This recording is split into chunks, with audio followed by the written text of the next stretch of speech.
अपने मन में प्रीति का भाव, आत्मीयता का भाव, ऐसे सोचो कि जिसको आप कह रहे हैं वो भी आपका ही बेटा बेटी है। तो आप अपने बेटे या अपने बेटी को ठीक करते तो कैसे करते? उसको भी प्रेम से बताते, भगवान से भी प्रार्थना करते, भगवान जी इनकी बुद्धि को ठीक करें। एक आत्मीयता का भाव रखते ना आप, वैसा भाव रखेंगे तो 99% चांस है वो सुधरेगा, मानेगा आपकी बात। 1% हो सकता है कि तब भी ना माने, तब स्वीकार कर लो फिर, क्योंकि सारी धरती हमारी इच्छा के अनुसार नहीं चलेगी। कुछ कुछ तो होगा ही जो कभी भी इस धरती के ऊपर, इस देश में कितना भी कोई सद्भावना से काम करे, सब के सब लोग उसको नहीं समझेंगे। और कई बार तो वो लोग भी नहीं समझेंगे जिनके लिए वो काम कर रहा है। महापुरुषों को जहर उन्हीं लोगों ने पिलाया जिनके लिए वो पूरा जीवन अपना न्योछावर कर रहे थे। उन्हीं लोगों ने डाउट किया, उन्हीं लोगों ने पत्थर मारे, क्योंकि वो समझ ही नहीं पाए बेचारे कि ये हमारे लिए ही कर रहे हैं। जिन गरीबों का, जिन दलितों का, जिन अभावग्रस्त लोगों का शोषण हो रहा था और जिनके लिए ये व्यक्ति रात और दिन तप कर रहा था, पुरुषार्थ कर रहा था, वो ही लोग उसको अब्यूज करते हैं, वही गाली निकालते हैं, वही पुतले फूकते हैं, वही मतलब उनको डिसरेस्पेक्ट करते हैं। उनको पता ही नहीं कि हमारे लिए तो यही व्यक्ति मर रहा है, हमें उठाने वाला यही होगा ही। सब लोग नहीं समझ सकते हमारी बात को, हम समझें, पर अपने आप को ठीक रखना ये सबसे पहली जिम्मेदारी है व्यक्ति की।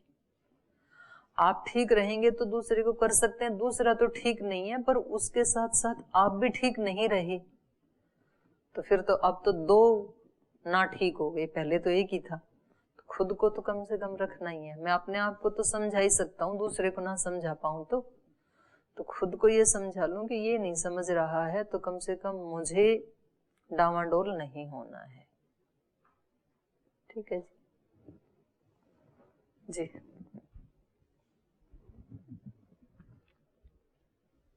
दीदी प्रणाम। दीदी, हमारे जीवन में दो स्थिति होती है, या तो हम खुश होते हैं या तो हम दुखी होते हैं। जब हम दुखी होते हैं तो बार बार ईश्वर को बुलाते रहते हैं, लेकिन जब खुश होते हैं तो भूल ही जाते हैं, या तो बाद में याद आता है कि ये खुशी तो मुझे ईश्वर ने ही दिया है। तो ऐसे क्यों होते है? उस स्थिति में हमें याद रहना चाहिए। तो है, होता नहीं है। तो इसका कारण मैं ढूंढती हूँ तो फिर मेरे को मिलता नहीं है। वो ऐसा जगता ही होती है उसका कारण तो, और उसकी प्रैक्टिस खुशी में ही करनी होती है। अगर कोई व्यक्ति किसी परिस्थिति से सुखी हो रहा है ना तो निश्चित रूप से वो दुखी भी होगा। अनुकूल आने पे यदि खुशी हो रही है तो प्रतिकूल आने पे फिर खुशी दुख होगा ही, क्योंकि ये तो एक ही तो सिक्के के पहलू हैं, दो साइड हैं। तो हमें प्रैक्टिस खुशी में ज्यादा करनी चाहिए, मतलब ज्यादा सजग व्यक्ति को ईश्वर के प्रति खुशी में रहना चाहिए। यदि आप खुशी को झेल पाएंगे तो फिर दुख को भी झेल पाएंगे। यदि खुशी को नहीं झेल पाए, उसमें बह गए, तो फिर बहुत संभावनाएं हैं दुख को भी नहीं झेल पाएंगे।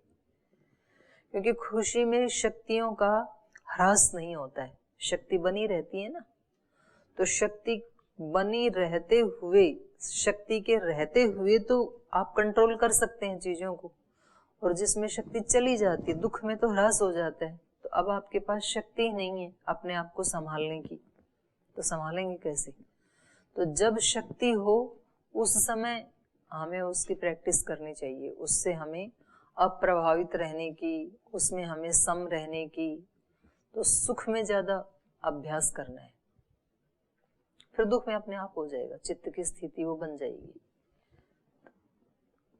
और इसमें मतलब ऐसा भी नहीं है कि हमेशा याद कुछ बड़बड़ाहट चलते रहना दिमाग में, ऐसा भी नहीं है। अब एक बार आपने मान लिया कि मैं स्वामी जी महाराज की शिष्या हूं, उनसे मैंने संन्यास लिया है, मैं उनके साध्वी हूं, तो अब मतलब कोई जाप थोड़ी करती हूँ 24 घंटे, है बस वो स्थिति। तो एक बार ये मान लिया कि इन सब शरीरों में वो एक ही ब्रह्म है, इस शरीर में भी वो ही है, और इस शरीर में जैसे एक आत्मा है ऐसी सब शरीरों में वो ही आत्मा है। तो सारी चीजें वही है, आत्मा भी वही है, प्रकृति भी वही है। तो फिर बस एक बार जान लिया, फिर उसको ज्यादा जपने की जरूरत नहीं है। पर उसका जो समता वाली जो आप बात कह रहे हो, उसका ज्यादा रिहर्सल हो सकती है खुशी में, सुख हो उस समय जब आप शक्ति संपन्न है तब। फिर एक बार आपको अभ्यास हो गया, फिर ज्यादा रटने की जरूरत नहीं है कि ईश्वर को हम याद ही रखें। पीछे माइक दे दो एक बार।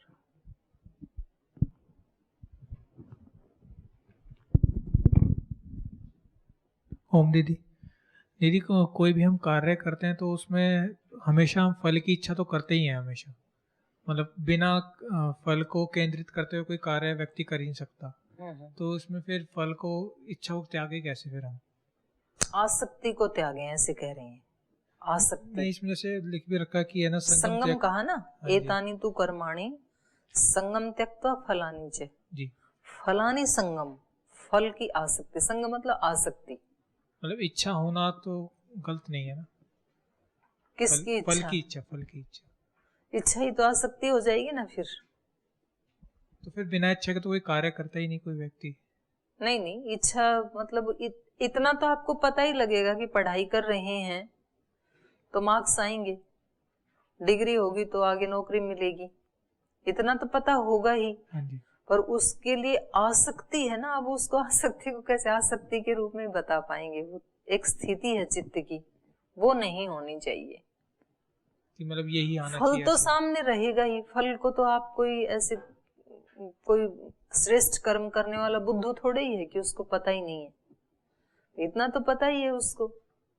तो उसका उसकी मनाही नहीं है कि वो पता ही नहीं होना चाहिए और ऐसे अंधेरे में किए जा रहा है कि मुझे नहीं पता इसका क्या फल आएगा। ऐसे थोड़ी होता है। जब आप यहाँ से कदम बढ़ाते हैं, गेट के बाहर जाते हैं, तो इतना तो पता होता ही है ना कि कहाँ पहुंचेंगे, योग भवन पहुंचेंगे या फेज 1 पहुंचेंगे या श्रद्धालय में पहुंचेंगे, इतना तो पता होता ही है। तो उसकी मनाही नहीं है। आसक्ति तो एक वो है जो बेचैन कर देने वाली, जो मैंने 2-3 उदाहरण दिए ना आपको, तो बस वो चित्त की एक स्थिति है, वो नहीं बनने देना। तो ऐसे तो रहेगा ही फल सामने।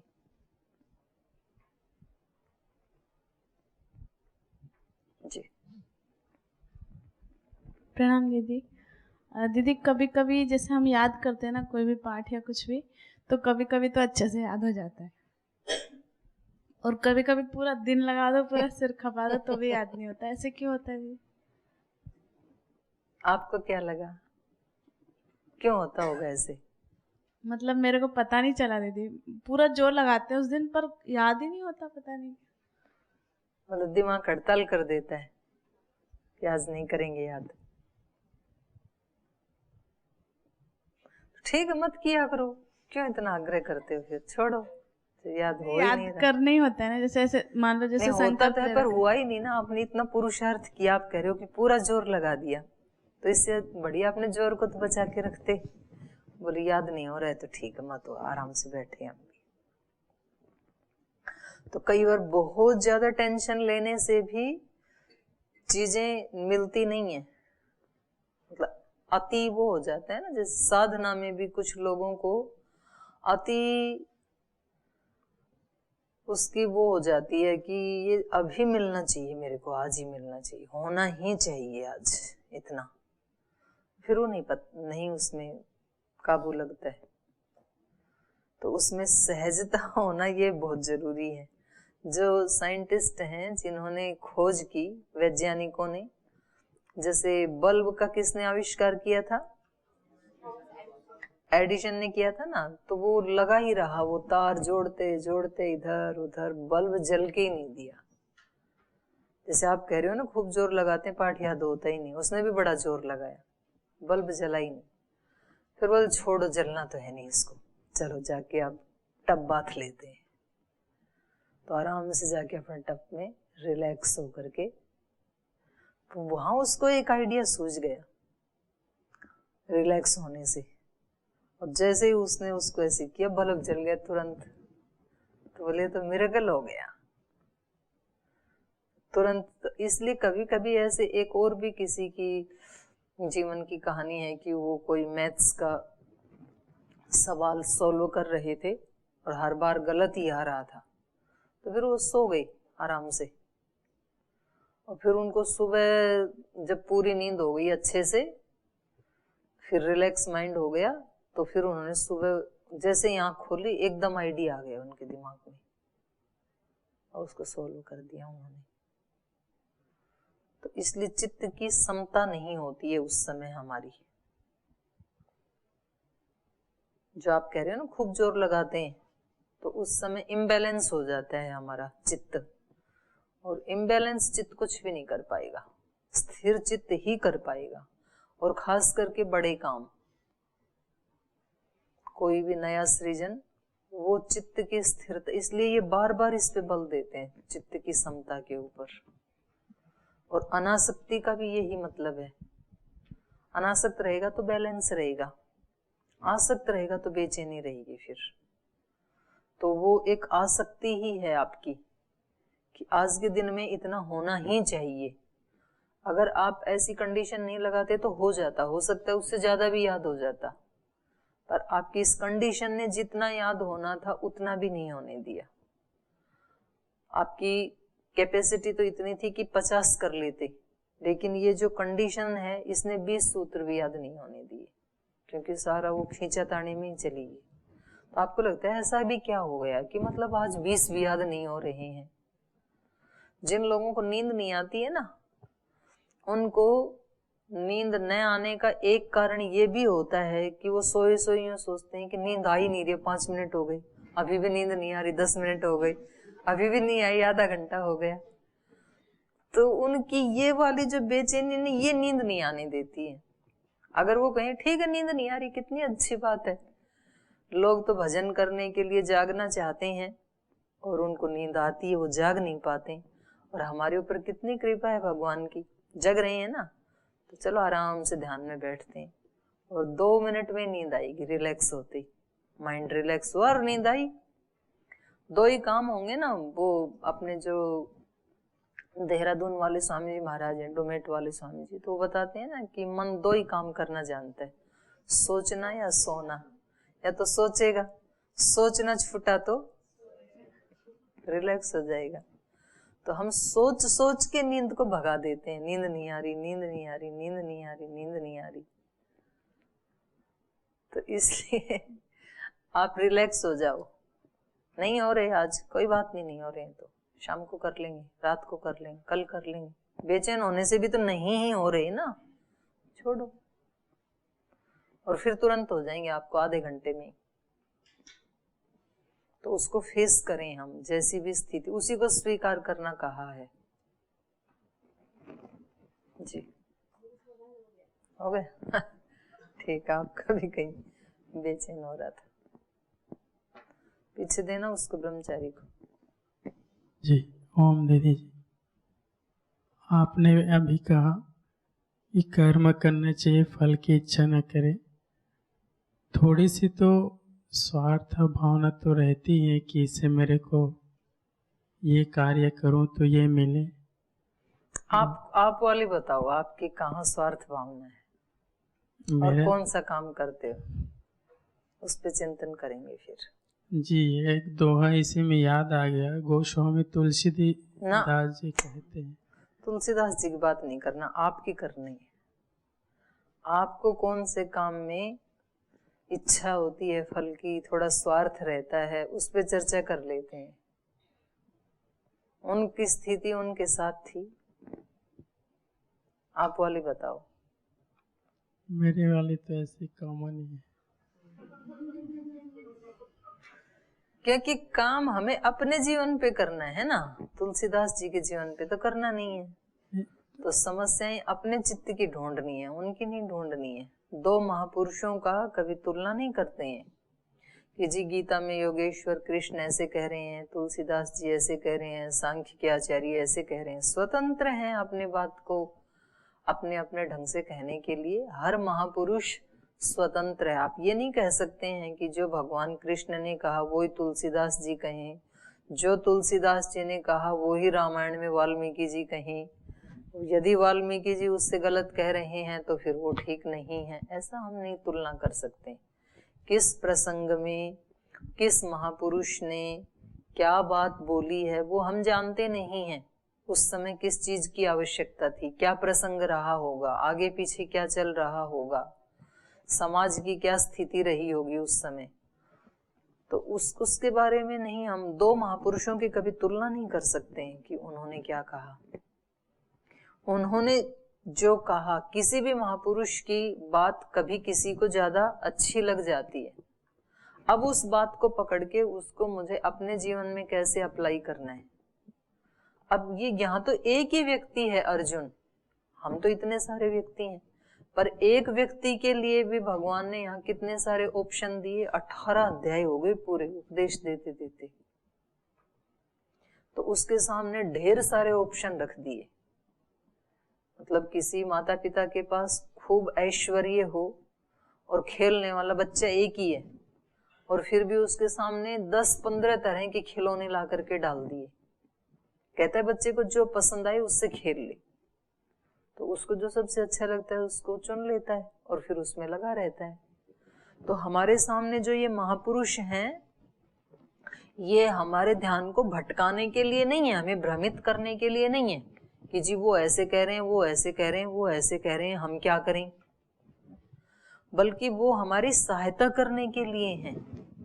क्योंकि यदि एक ही तरह का रूल होता, एक ही तरह का उपाय होता, तो हमारे तो चित्त की स्थिति, संस्कार सब अलग अलग हैं, तो फिर तो हमें मुसीबत हो जाती। इन महापुरुषों ने तो हमारे सामने अनेक तरह के ऑप्शन खोल के रखे हैं कि आप अपनी चित्त की स्थिति के अनुसार, संस्कारों के अनुसार किसी एक को पकड़ लो और उसको फिर अपने जीवन में अप्लाई करो, कोई एक सूत्र पकड़ करके। तो ये हमारे लिए सौभाग्य की बात है कि सभी महापुरुष हमें अलग अलग ढंग से बता रहे हैं। नहीं तो व्यक्ति को कई बार ऐसे ही लग जाता है, बोल जी ध्यान की विधि ना, कोई तो ऐसे बता रहे हैं, कोई तो ऐसे बता रहे हैं, कोई तो ऐसे बता रहे हैं, तो ध्यान करें कैसे। या एक ही व्यक्ति बताने वाला है, वो एक दिन कहता है सांसों के ऊपर ध्यान करो, एक दिन कह रहा है केवल अपने विचारों को देखो दृष्टा भाव से, एक दिन कहता है अपने शरीर की आंतरिक बनावट को देखो, मन की बनावट को देखो, एक दिन कहता है पंचकोश को देखो। बोले करें क्या, कंफ्यूज हो गए रोज नई नई बात सुन के। कंफ्यूज करने के लिए नई नई बात नहीं सुनाई जा रही हैं, आप इनमें से कोई एक ऑप्शन चुन लें अपने स्थिति के अनुसार, इसलिए आपको अलग अलग बात सुनाई जा रही है जो आपको सबसे अच्छा लगे। घर में कई बार माँ 2-3 तरह की सब्जी बनाती है, उसको पता है बड़े वाले बेटे को ये वाली पसंद है, छोटे को ये पसंद है, पति को ये पसंद है, तो वो उनको परेशान करने के लिए 3 नहीं बनाई, उनकी प्रकृति के अनुसार उनको खुशी देने के लिए 3 बनाई है।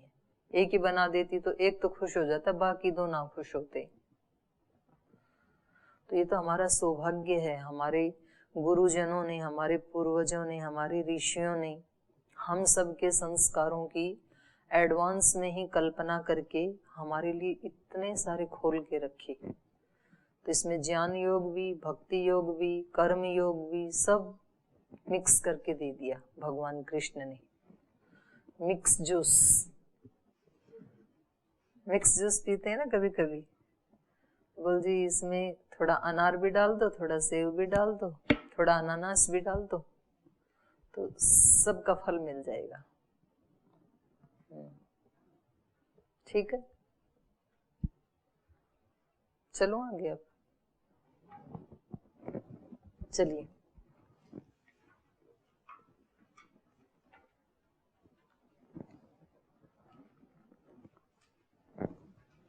आगे कह रहे हैं, थोड़ा सा 10 नंबर श्लोक तक पढ़ लेते हैं ना।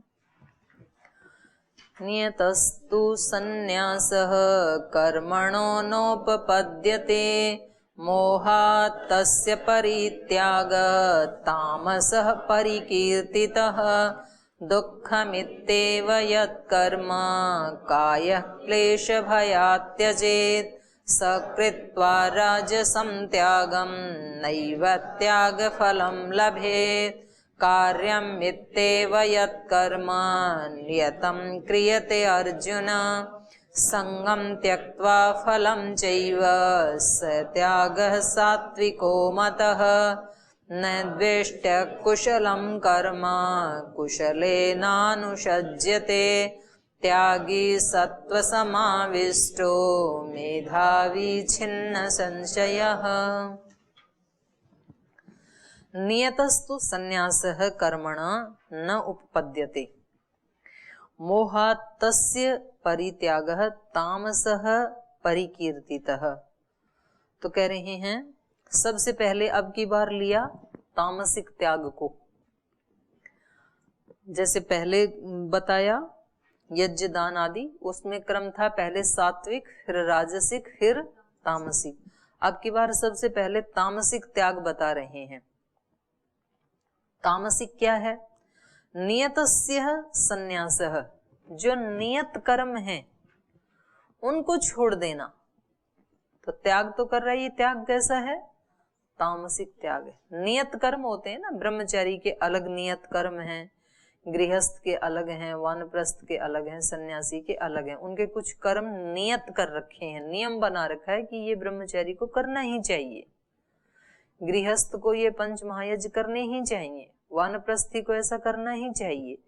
तो उन नियतस्तु संन्यासः, नियत कर्मों का, शास्त्र विहित जो नियत कर्म है, जो शास्त्र ने आज्ञा दे दी, उनको छोड़ देना। तो ये क्या है? ये तामस है।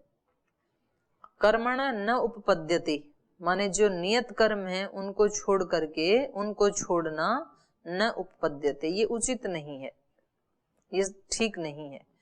मोहात् तस्य परित्याग, मोह के कारण, मोह मतलब यहाँ है मूढ़ता, मूढ़ता के कारण। जैसे ब्रह्मचारी का कर्तव्य बनता है कि वो यज्ञ करे, ध्यान करे, तप करे, और वो कहता है नहीं मैं तो ना इससे ऊंची स्थिति में हूं, इसलिए मैं यज्ञ नहीं करूंगा, मैं तो ज्ञान यज्ञ कर लेता हूं, और ऐसे मूढ़ता के कारण यज्ञ का त्याग कर दे।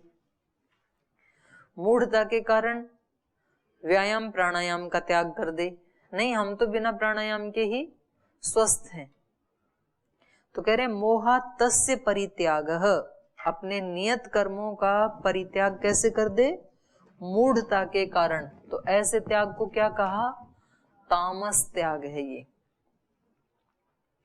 मतलब मुश्किल से तो जगा के लाओ ब्रह्मचारियों को कि चलो मंत्र पाठ में चलो, अब वहां जाकर के भी मंत्र पाठ करने वाले जो है ना, वो आगे आगे जो बैठे हैं लाइन में, वो 4-5 बोलते हैं, बाकी वहां खड़े भी ऐसे बुत की तरह से खड़े हो जाते हैं, बोलते ही नहीं है। आपका नहीं पता मुझे, मैंने जो देखा अपने गुरुकुल में कन्याओं का, तो मुझे पता है। तो यहाँ भी ऐसे करते होंगे लोग, नींद में रहते हैं, आ तो गए उठ के, लेकिन वो कहते हैं हम अपनी नींद टूटने नहीं देंगे, आप हमें जगा लाए ना, हम अपने बरकरार रखेंगे समाधि। तो अब खड़े तो रहेंगे, फिर जाके फिर सो जाएंगे, जब तक दूसरा वॉशरूम में है, तो जब तक ये 15 मिनट में आएगा बाहर, तब तक तो एक नींद और ले लेता हूँ। तो ये क्या है? ये तामस त्याग है अपने कर्तव्य कर्म का। मंत्र पाठ वो आपके लिए थोड़ी करेंगे, जो बोल रहा है वो अपने लिए बोल रहा है, आप वहां खड़े होकर के भी आपने चांस खो दिया। तो अपने नियत कर्मों का त्याग करना कैसा त्याग है?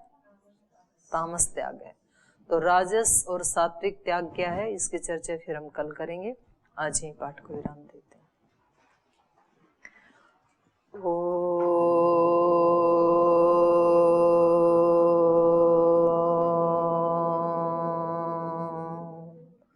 शांति शांति शांति।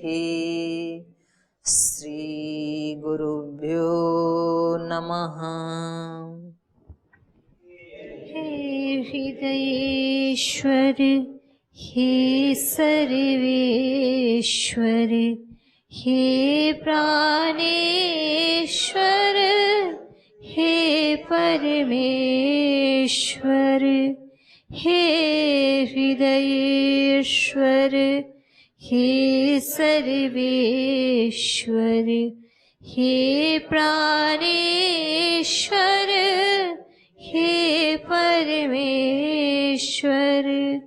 हे समर्थ है करुणा सिंधु, हे समर्थ है करुणा सिंधु, विनती स्वीकार करो, विनती स्वीकार करो।